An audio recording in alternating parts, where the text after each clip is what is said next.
नमस्कार दोस्तों, जीके हिंदी में आपका स्वागत है। इस वीडियो में हम पॉलिटी के 30 प्रश्नों पर डिस्कस करेंगे। ये प्रश्न ऐसे हैं जो पिछले कई एग्जामों में पूछे गए हैं, इस लिहाज से ये काफ़ी महत्वपूर्ण है। तो चलिए शुरू करते हैं। पहला प्रश्न है, लोकसभा में भारत के राष्ट्रपति द्वारा एंग्लो इंडियन समुदाय के कितने सदस्य मनोनीत किए जाते हैं? इसके ऑप्शन है 8, 12, 4, 2। इसका सही आंसर होगा 2। इसका सही आंसर होगा 2। संविधान के हम आर्टिकल 331 को देखें तो यह कहता है, यदि राष्ट्रपति को लगता है कि लोकसभा में एंग्लो इंडियन समुदाय का पर्याप्त प्रतिनिधित्व नहीं हो तो राष्ट्रपति 2 एंग्लो इंडियन सदस्य को नियुक्त कर सकता है। आर्टिकल 331 ये याद रखेंगे। आर्टिकल 331, राष्ट्रपति को लगता है कि लोकसभा में एंग्लो इंडियन समुदाय का पर्याप्त प्रतिनिधित्व नहीं है तो राष्ट्रपति 2 एंग्लो इंडियन सदस्यों को नियुक्त कर सकता है। आर्टिकल 331। अब आते हैं नेक्स्ट प्रश्न की तरफ। अगला प्रश्न है, राज्यसभा का सर्वप्रथम गठन किस वर्ष हुआ? इसका आंसर होगा सी, 1952। 1952 में राज्यसभा का पहला बार गठन हुआ। अब चलते हैं अगले प्रश्न की तरफ। अगला प्रश्न है, भारत में सूचना का अधिकार किस वर्ष पारित किया गया? इसका सही आंसर होगा 2005। 2005 में सूचना का अधिकार अधिनियम पारित किया गया।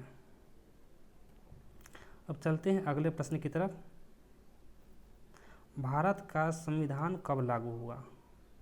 भारत का संविधान कब लागू हुआ? इसका सही आंसर होगा डी, यानी 26 जनवरी 1950 में। इस दिन संविधान हमारा लागू हुआ। जबकि 26 नवंबर 1949, यह जो ऑप्शन है 26 नवंबर 1949, इस दिन संविधान बनकर तैयार हो गया और इसके कुछ प्रावधान लागू हो गए, जैसे इलेक्शन से संबंधित प्रावधान, राष्ट्रपति से संबंधित प्रावधान।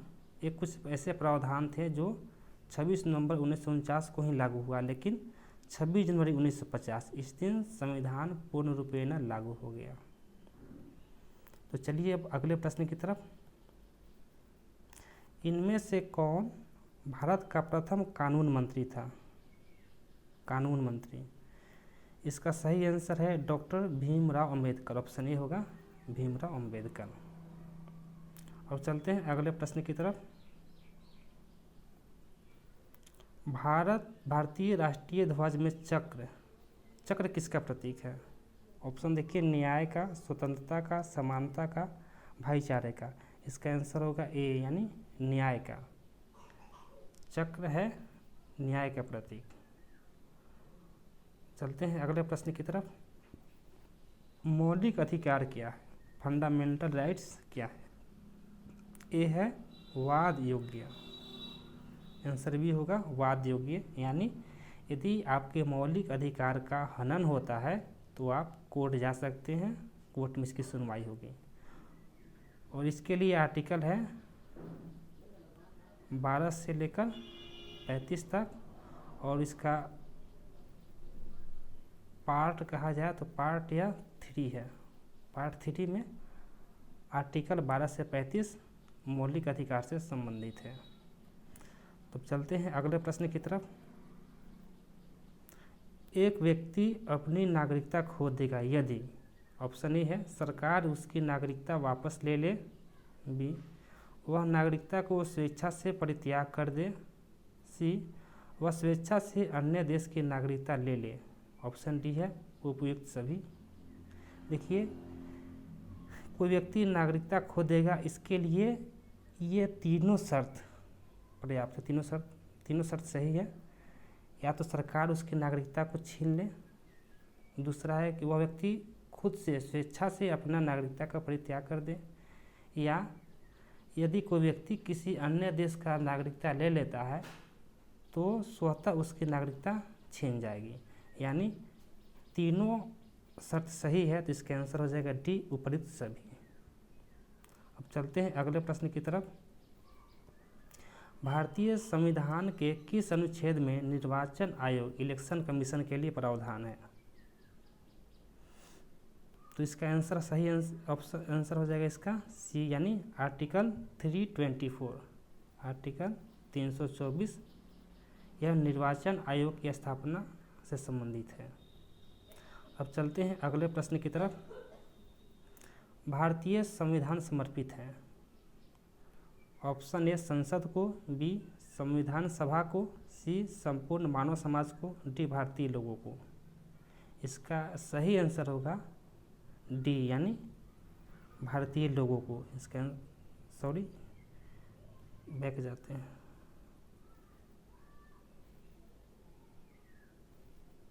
हाँ, इसका सही आंसर हो जाएगा डी, यानी भारत के लोगों को। हमारा संविधान का यदि हम प्रस्तावना को पढ़ें तो यह संविधान, यह प्रस्तावना की शुरुआत ही होती है हम भारत के लोग, और इसका अंतिम में कहा गया है कि हम खुद को समर्पित करते हैं। तो यह संविधान भारत के लोगों को ही समर्पित है। अब चलते हैं अगले प्रश्न की तरफ। क्वेश्चन नंबर 11 है, संविधान को एक पवित्र दस्तावेज किसने कहा? ऑप्शन देखिए, बी आर अम्बेडकर, महात्मा गांधी, दीनदयाल उपाध्याय, मोहम्मद अली जिन्ना। देखिए इसका सही आंसर होगा बी आर अम्बेडकर। भीमराव अम्बेडकर ने संविधान को एक पवित्र दस्तावेज कहा है। अब चलते हैं अगले प्रश्न की तरफ। क्वेश्चन नंबर 12 है, संविधान सभा का पहला सत्र हुआ था। 4 ऑप्शन है, 16 अगस्त 1947, 26 जनवरी 1948, 9 दिसंबर 1946, 26 नवंबर 1946। इसका सही आंसर है सी। इसका सही आंसर है आपका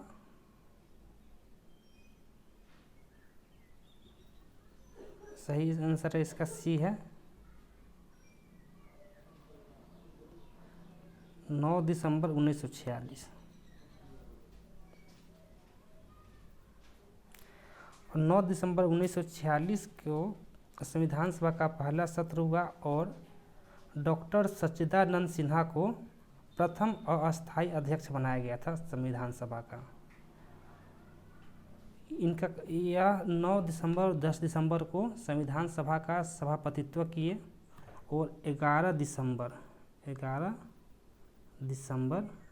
1946 11 दिसंबर 1946 को डॉक्टर राजेंद्र प्रसाद को संविधान सभा का अध्यक्ष बनाया गया, संविधान सभा का सभापति बनाया गया। और आपको एक जानकारी और दे दूं कि डॉक्टर सच्चिदानंद सिन्हा और डॉक्टर राजेंद्र प्रसाद दोनों बिहार से ही थे। यानी कह सकते हैं कि भारत के संविधान के निर्माण में बिहार के लोगों का महत्वपूर्ण योगदान रहा था। चलिए अब चलते हैं अगले प्रश्न पर। क्वेश्चन नंबर 13 है, संविधान सभा की प्रांतीय संविधान समिति का अध्यक्ष कौन था? प्रांतीय संविधान समिति, इसका आंसर है सरदार पटेल। प्रांतीय संविधान समिति का अध्यक्ष सरदार पटेल थे। और सरदार पटेल मौलिक अधिकारों से संबंधित जो समिति थी उसके भी अध्यक्ष थे। सरदार पटेल एक तो प्रांतीय संविधान समिति का अध्यक्ष है और दूसरा मौलिक अधिकारों से संबंधित संविधान समिति के भी अध्यक्ष है। चलते हैं अगले प्रश्न की ओर। भारत का संविधान पूर्ण रूप से तैयार हुआ था, तो इसके पहले भी चर्चा कर लिए हैं कि संविधान बनकर तैयार हो गया 26 नवंबर 1949 को। इस दिन बनकर तैयार हुआ, लेकिन लागू हुआ 26 जनवरी 1950 को, पूर्ण रूपेण लागू हुआ। तो चलते हैं क्वेश्चन नंबर 15। भारत के संविधान के निर्माण में संविधान सभा को कितना समय लगा? तो मालूम होगा ही 2 वर्ष 11 महीने 18 दिन, ऑप्शन ए सही हो जाएगा। 2 वर्ष 11 महीने 18 दिन, इसको हम लगभग 3 वर्ष भी कहते हैं। चलिए क्वेश्चन नंबर 16, निम्नलिखित में से कौन भारतीय संविधान की प्रस्तावना में उल्लेखित नहीं है? नहीं है तो क्या नहीं है? देखिए कि प्रस्तावना को पढ़े तो सामाजिक, आर्थिक और राजनीतिक न्याय की चर्चा है, लेकिन उसमें धार्मिक न्याय नहीं है। धार्मिक न्याय की चर्चा नहीं है, तो इसका सही आंसर है डी, धार्मिक न्याय। अब चलते हैं अगले प्रश्न पर। भारतीय संविधान का कौन सा अनुच्छेद व्यक्ति की विदेश यात्रा के अधिकार का संरक्षण प्रदान करता है? अनुच्छेद 14, अनुच्छेद 19, अनुच्छेद 21, डी कोई नहीं। देखिए अनुच्छेद 19 वाक एवं अभिव्यक्ति की स्वतंत्रता से संबंधित है। इसके तहत हमें अभिव्यक्ति की आज़ादी दी गई है। इसके साथ ही देश के किसी भाग में भ्रमण की स्वतंत्रता है और देश के किसी भाग में बसने की स्वतंत्रता है, कुछ अपवादों को छोड़ करके। जैसे कि यदि कोई जनजातीय क्षेत्र है तो वहाँ आपको बसने की स्वतंत्रता नहीं दी जा सकती है, लेकिन सामान्य रूप से आप देश के किसी भाग में घूम सकते हैं, वहाँ बस सकते हैं। लेकिन यह प्रश्न में है विदेश यात्रा का अधिकार, यह है आर्टिकल 21। आर्टिकल 21 एक एक्सक्लूसिव आर्टिकल है। इसमें बहुत सारे अधिकार मिल जाते हैं। एक तो है कि राइट टू लाइफ है ही, लेकिन राइट टू लाइफ बहुत सारे अधिकारों को समाहित करता है, जैसे कि शिक्षा का अधिकार, आपको स्वच्छ पर्यावरण में रहने का अधिकार, राइट टू प्राइवेसी, ये सभी आर्टिकल 21 के अंतर्गत ही आ जाते हैं। तो विदेश यात्रा का जो अधिकार है यह भी आर्टिकल 21 के तहत ही हमें मिलता है। अब चलते हैं अगले प्रश्न 18 नंबर। भारत के राष्ट्रपति को महाभियोग द्वारा हटाने की प्रक्रिया निम्नलिखित में से किस अनुच्छेद में वर्णित है? इम्पीचमेंट।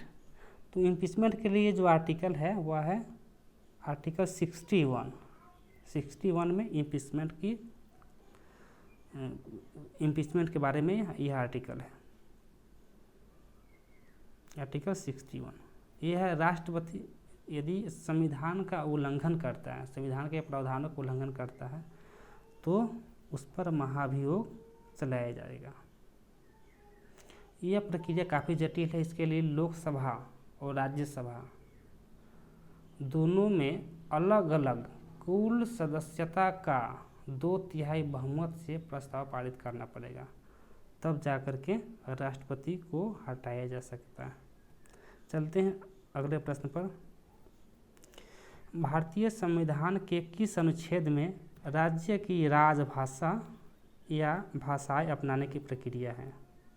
देखिए इसके लिए आर्टिकल है 345। 345 कहता है कि कोई भी राज्य वहाँ बोले जाने वाली भाषाओं में से एक या एक से अधिक अथवा हिंदी को वहाँ की शासकीय भाषा के रूप में अपना सकता है। इसके लिए वहाँ के विधानमंडल में कानून बनाना पड़ेगा। लेकिन जब तक वहाँ के विधानमंडल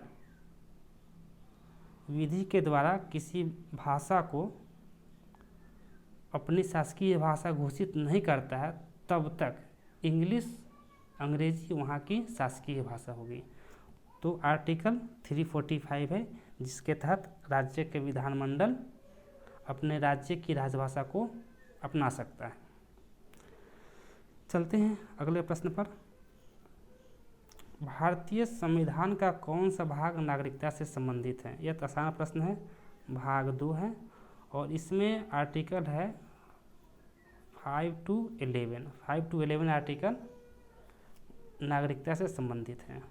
चलते हैं क्वेश्चन नंबर 21 पर। संविधान का अनुच्छेद 329 संबंधित है। अनुच्छेद 329 ऑप्शन सुनिए। संसद की संशोधनकारी शक्तियों से, संसद की कर संबंधी शक्तियों से, निर्वाचन क्षेत्रों के परिसीमन से। सही आंसर इसका सी है, निर्वाचन क्षेत्रों के परिसीमन से। आंसर इसका सी हो जाएगा, निर्वाचन क्षेत्रों के परिसीमन से। देखिए अनुच्छेद 324 से लेकर 329 यह निर्वाचन से संबंधित है। इस और 324 में इलेक्शन कमीशन के बारे में है कि इलेक्शन कमीशन की स्थापना, इसमें कितने सदस्य होंगे, इसकी चर्चा है। अनुच्छेद 329 में परिसीमन आयोग के बारे में कहा गया है कि परिसीमन आयोग निर्वाचन क्षेत्र का निर्धारण करेंगे और इसके द्वारा जो निर्धारित निर्वाचन क्षेत्र होगा उसको कोर्ट में चुनौती नहीं दी जा सकती है। यह कोर्ट के अधिकार को सीमित करता है। चलिए अब चलते हैं क्वेश्चन नंबर 22 पर। भारत के संविधान के किस अनुच्छेद के अंतर्गत वार्षिक बजट पेश किया जाता है? ऑप्शन सुनिए, अनुच्छेद 110, 115, 112, 118। सही ऑप्शन है इसका अनुच्छेद 112। अनुच्छेद 112 में इस आर्टिकल में कहा गया है कि राष्ट्रपति प्रत्येक वित्तीय वर्ष में संसद के दोनों सदनों के समक्ष अनुमानित आय और प्राप्तियों का विवरण प्रस्तुत करेगा, जिसे वार्षिक वित्तीय विवरण एनुअल फाइनेंशियल स्टेटमेंट कहा जाएगा। तो वार्षिक बजट के लिए शब्द प्रयोग किया गया है कॉन्स्टिट्यूशन में एनुअल फाइनेंशियल स्टेटमेंट, और यह आर्टिकल है 112। चलते हैं अगले प्रश्न पर। उच्चतम न्यायालय यानी सुप्रीम कोर्ट के न्यायाधीश को हटाने की प्रक्रिया दी गई है। ऑप्शन बहुत क्लोज कर दिया गया है। आर्टिकल 124(4), 124(5), 125, 126। देखिए ये सभी आर्टिकल सुप्रीम कोर्ट के न्यायाधीशों से संबंधित है, सुप्रीम कोर्ट से संबंधित है। लेकिन इसको न्यायाधीश को हटाने की प्रक्रिया, इसके लिए आर्टिकल है, एक मिनट, इसके लिए जो आर्टिकल है वह है आर्टिकल 124(4). 124(4) में सुप्रीम कोर्ट को न्यायाधीश को हटाने की प्रक्रिया दी गई है। देखिए प्रक्रिया क्या है, किसी जस्टिस को, सुप्रीम कोर्ट के किसी जस्टिस को हटाने का प्रस्ताव संसद के किसी भी सदन में लाया जा सकता है। अगर लोकसभा में इस बात का प्रस्ताव लाना होगा तो कम से कम 100 सदस्यों की सहमति से यह प्रस्ताव पेश होगा। यदि राज्यसभा में लाना हो तो 50 सदस्यों की सहमति से यह प्रस्ताव लाया जाएगा। इसके बाद जो सदन का पीठासीन अधिकारी होगा, यानी राज्यसभा में सभापति और लोकसभा में अध्यक्ष, उससे अधिकार है कि वह उस प्रस्ताव को स्वीकार करे या अस्वीकृत कर दे। यदि प्रस्ताव को वह स्वीकृत कर लेता है तो एक कमेटी बैठाई जाएगी, जांच समिति बैठाई जाएगी, जिसमें 3 सदस्य होंगे। एक तो सुप्रीम कोर्ट का चीफ जस्टिस या सुप्रीम कोर्ट का कोई अन्य जज, दूसरा किसी हाई कोर्ट का जज, और तीसरा कोई प्रसिद्ध न्यायविद। इन तीनों की एक जांच समिति बनेगी और जांच समिति यदि उस न्यायाधीश को दोषी पाता है तो उसकी रिपोर्ट सदन में दी जाएगी। अब सदन में कार्यवाही होगी और वहाँ पर यदि कुल सदस्यता का बहुमत, साथ ही उपस्थित सदस्यों का 2/3 बहुमत प्राप्त हो जाता है, कुल सदस्यता का बहुमत साथ ही उपस्थित जितने सदस्य उपस्थित है उसका 2/3 मत यदि मिल जाता है तो प्रस्ताव पारित हो जाएगा और इसके साथ ही उस न्यायाधीश को हटा दिया जाएगा। यह काफ़ी जटिल प्रक्रिया है। पहले तो आपको सदस्यता का बहुमत और उसके बाद उपस्थित सदस्यों का 2/3 मत मिलने पर ही हटाया जाएगा। इस तरह से यह आर्टिकल 124(4) हो गया, बहुत इंपॉर्टेंट आर्टिकल है। अब चलते हैं। अच्छा, एक बात और कि अभी तक एक भी न्यायाधीश को हटाया नहीं जा सका है। एक न्यायाधीश पर, सुप्रीम कोर्ट के एक न्यायाधीश पर एक मामला आया था, लेकिन लोकसभा में यह प्रस्ताव पारित नहीं हो सका। अब चलते हैं अगले प्रश्न की ओर। आर्टिकल 24 संविधान के किस अनुच्छेद के तहत संसद किसी नए राज्य की संरचना कर सकती है? अनुच्छेद 3, अनुच्छेद 4, 5, आर्टिकल 368। देखिए इसके लिए जो ये आर्टिकल 368 है, यह आर्टिकल 368 यह है संविधान संशोधन से। तो आपको यह बात जानना चाहिए कि यदि किसी नए राज्य का गठन होता है तो इसके लिए संविधान संशोधन की आवश्यकता नहीं होती। यदि भी अनुसूची 1 में परिवर्तन होता है लेकिन उसको संविधान संशोधन नहीं माना जाता है, बल्कि यह इस बात का जो विधेयक होगा वह सामान्य बहुमत से ही पारित किया जाएगा और इस तरह से नए राज्य का गठन हो जाएगा। तो आर्टिकल 368 की ज़रूरत ही नहीं पड़ती है। देखिए नए राज्य के संरचना के लिए जो संविधान में प्रावधान है वह अनुच्छेद 3 में है। 3 कहता है कि संसद नए राज्यों का गठन कर सकती है। गठन कैसे कर सकती है? कोई एक बड़ा राज्य है, उसमें उसको 2 राज्य में बांट दें, मतलब उस राज्य से कुछ क्षेत्र को हटा करके एक नया राज्य का गठन कर दें।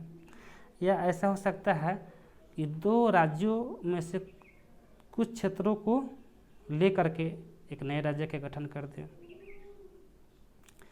साथ ही संसद चाहे तो किसी राज्य का नाम में परिवर्तन कर सकता है। यह सभी के आर्टिकल 3 के तहत किया जाता है। लेकिन इस बात का विधेयक यानी किसी नए राज्य के गठन से संबंधित कोई विधेयक राष्ट्रपति की पूर्वानुमति के बिना संसद में पेश नहीं की जा सकती है। साथ ही एक चीज़ और है इसमें कि जिस राज्य के क्षेत्रफल में परिवर्तन होना है या जिन राज्यों के, मान लीजिए कि 2 राज्यों के क्षेत्रफल में से काट करके नया राज्य बनाते हैं, तो उन दोनों राज्यों के या तीनों राज्यों के विधानमंडल में इस बात की सूचना दी जाएगी, लेकिन और विधानमंडल उस पर विचार प्रकट करेगा, लेकिन उस विचार को मानने के लिए राष्ट्रपति बाध्य नहीं है। यह जस्ट एक इन्फॉर्मेशन है, वहाँ पर चर्चा हो सके। लेकिन यदि मान लीजिए कि वहाँ का विधानमंडल इसे नामंजूर करती है तो अभी कोई फर्क नहीं पड़ता है, संसद विधेयक को पारित करके नए राज्यों का गठन कर सकती है। चलते हैं अगले प्रश्न की तरफ। भाषाई आधार पर राज्यों का पुनर्गठन कब किया गया था? इस पर थोड़ी सी चर्चा कर लेते हैं कि आज़ादी के बाद से भाषाई आधार पर राज्यों के पुनर्गठन की मांग जोर पकड़ने लगी थी। तो 1948 में बनाया गया एसके धर कमेटी बनाया गया कि भाषाई आधार पर राज्यों का पुनर्गठन कितना उचित है। एसके धर कमेटी ने इस प्रस्ताव को नामंजूर कर दिया, कहा कि भाषाई आधार पर राज्यों का पुनर्गठन करना भारत की एकता और अखंडता के विरुद्ध है, तो इस प्रस्ताव को खारिज कर दिया। इसके बाद मांग और जोर पकड़ने लगी तो बना 1948 में ही। 1948 में एसके धर कमेटी ने भी रिपोर्ट सौंपा और इस रिपोर्ट का जब विरोध हुआ तो 1948 में ही बना JVP यानी जवाहरलाल नेहरू, वल्लभ भाई पटेल और पट्टाभी सीतारमैया। ये तीनों भारत के गणमान्य नेता थे। इनकी अध्यक्षता में कमेटी बनी इस विषय पर विचार करने के लिए, और इस समिति ने भी एसके धर कमेटी की रिपोर्ट को सही बताया और भाषाई आधार पर राज्यों के पुनर्गठन की मांग को अस्वीकृत कर दिया। 1953 में आंध्र प्रदेश राज्य के गठन के लिए श्री पोट्टी रामुलु ने आमरण अनशन कर दिया। यह भाषाई आधार पर राज्यों के गठन की मांग थी। सरकार ने नहीं माने और लंबे समय तक अनशन के बाद में इनकी मृत्यु हो गई। इसके फलस्वरूप देश में एक असंतोष का लहर भड़क उठा, फलतः आंध्र प्रदेश की स्थापना करना पड़ा। भाषाई आधार पर पुनर्गठन की मांग पर पुनर्विचार करने के लिए बनाए गए फजल अली आयोग। फजल अली आयोग बनाया गया और इस आयोग ने इस बात को स्वीकार किया कि भाषाई आधार पर राज्यों का पुनर्गठन किया जा सकता है और 1956 में राज्य पुनर्गठन अधिनियम 1956 पारित हुआ और इस आधार पर कई राज्यों को भाषा के आधार पर विभाजित किया गया। तो चलिए इसका सही आंसर हो जाएगा ऑप्शन ए 1956। राज्य पुनर्गठन अधिनियम 1956 के तहत भाषाई आधार पर राज्यों के पुनर्गठन को मंजूरी मिली। अब चलते हैं अगले प्रश्न पर। संविधान के अनुच्छेद 17 और 18 में क्या व्यवस्था है? देखिए, अनुच्छेद 17 कहता है कि अस्पृश्यता का अंत किया जाता है, अनटचेबिलिटी को खत्म किया जाता है, और अनुच्छेद 18 है, इसमें उपाधियों का अंत। तो निश्चित रूप से यह जो प्रावधान है यह सामाजिक समता की है, सोशल इक्वलिटी की है। तो सही आंसर इसका ऑप्शन 1 है, सामाजिक समता। अब चलते हैं अगले प्रश्न की तरफ। राष्ट्रपति का पद कितने समय तक रिक्त रह सकता है? ऑप्शन देखिए 6 माह, 3 माह, 9 माह, 12 माह। सही आंसर होगा इसका 6 माह। सही आंसर हो जाएगा इसका 6 माह। चलिए अब चलते हैं अगले प्रश्न की तरफ।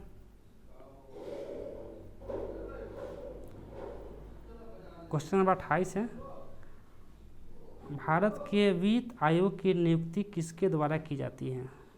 ऑप्शन सुनिए, प्रधानमंत्री, राष्ट्रपति, राज्यसभा का अध्यक्ष, लोकसभा के स्पीकर। देखिए आर्टिकल 280 इसमें प्रावधान है कि राष्ट्रपति प्रत्येक 5 वर्ष पर वित्त आयोग की नियुक्ति करेगा। तो इसका सही आंसर हो जाएगा भारत का राष्ट्रपति। चलते हैं अब अगले प्रश्न की तरफ। प्रथम लोकसभा के स्पीकर कौन थे? आसान सा प्रश्न है, जेवी मावलंकर। क्वेश्चन नंबर 30 है, यह अंतिम प्रश्न है। भारत के संविधान की व्याख्या करने का अंतिम प्राधिकार किस संस्था को है? तो इसका सही आंसर हो जाएगा भारत का उच्चतम न्यायालय, सुप्रीम कोर्ट संविधान का अंतिम व्याख्याता है। तो दोस्तों इस तरह से पॉलिटी के हमने 30 प्रश्नों पर डिस्कस किया और ये प्रश्न बहुत सारे परीक्षाओं में पूछे गए थे, तो इनका हमने कंपाइलेशन किया था। आई होप आपको यह कंपाइलेशन पसंद आया होगा। धन्यवाद।